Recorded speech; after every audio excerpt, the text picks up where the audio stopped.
Okay, so just a little quick note here that often when we write assembly, we might be actually interfacing with the C programming language. So you might see in different tutorials that you have this ascii or ascii with a Z at the end, which means ascii 0. Okay, that means that this string is going to be terminated with a 0.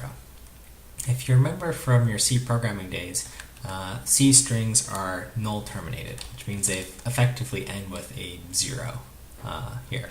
So if I use this ascii 0, I'm going to have 1, 2, 3, 4, 5, 6, 7, 8, 9, and then plus that 10th character. So I'm going to just update our program here and make sure this is 10.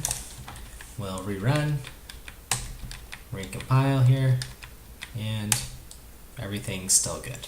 Okay, so that's just a little note on a little change that you'll see here. Now the question is, how did I learn, what these sort of things are?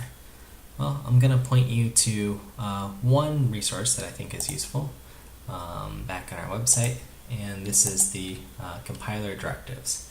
So I've already searched here and seen, okay, this is what an ASCII string is, expecting 0 or more string literals, so that's the thing that followed after. You can separate them by commas if you want a bunch, but there's no automatic trailing 0 byte.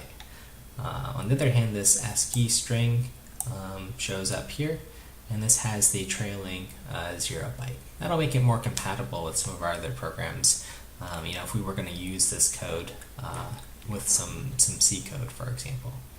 Okay, and you can search for this by searching, GNU compiler directives, and you'll finally, find some site like this. Okay, that's all for now.